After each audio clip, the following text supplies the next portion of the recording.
I needed to get the unbiased truth from sources, and since the principal characters chose not to participate and asked employees and friends not to participate, those who spoke to me risked their livelihoods, significant amounts of money, and relationships, both professional and personal. Many of these sources only agreed to speak under the condition of anonymity. I have not shared the names of anyone who spoke on the record for fear that doing so might help expose, by process of elimination, those who chose to remain anonymous. I would caution readers not to assume that just because I have written about a person's thoughts or actions, that person is the direct source. People typically share their thoughts and feelings with friends and colleagues, especially during times of high stress and notability, which many of the events in this book were. There are often discrepancies between sources' memories, as they have different recollections and versions of the truth.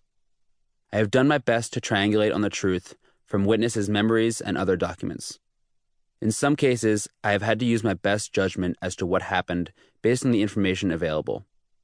I have changed some minor characters' names and personal details to protect both sources and private citizens who have nothing to do with our main story. Other excellent reporters have worked hard to crack Snapchat's tough shell. I have included a works cited list detailing the articles I have referenced. I am particularly indebted to the excellent work of Josh Constein, Jordan Crook, Allison Chantel, Mike Isaac, Austin Carr, and Kurt Wagner. I do not claim that this is an impartial account. This is one version of the Snapchat story, undeniably colored by my experiences and those of my many sources. If Evan has his way, there will be many books written about Snapchat and Evan Spiegel. It has been a significant challenge to write about a medium as visual as Snapchat, especially knowing that many readers have never used the app. I urge you to download Snapchat if you haven't, and try it out as you read the book.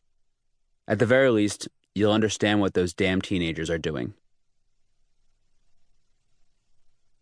Prologue.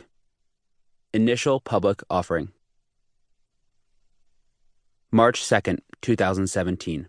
New York Stock Exchange. New York, New York. Smiling in their navy blue suits, Evan Spiegel and Bobby Murphy stood next to New York Stock Exchange President Thomas Farley on a balcony at the exchange.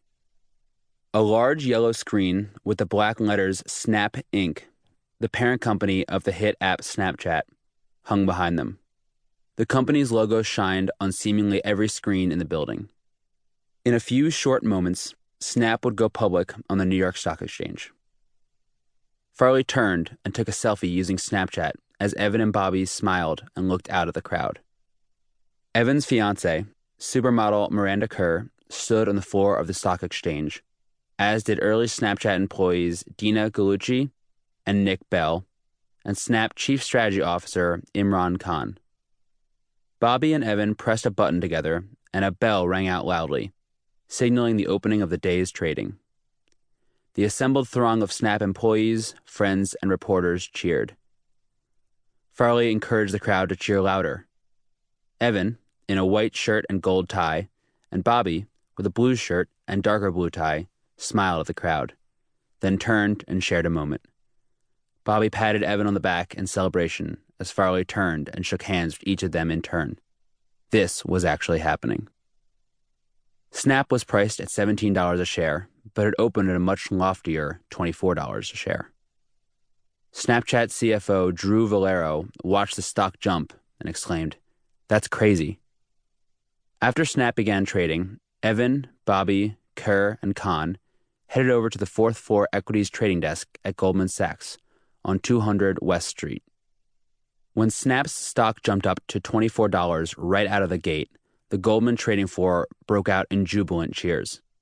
The stock closed at $24.48, up 44%, with a closing market cap of $34 billion, on par with Marriott and Target. By the end of the day, Evan and Bobby were worth more than $6 and $5 billion, respectively. Never before had so much economic value been created by a consumer product used by millions of people daily that was still so misunderstood. As Snapchat rose from a silly photo-sharing app with a bad reputation for sexting to one of the hottest startups in the world, it became an increasingly common topic of conversation, particularly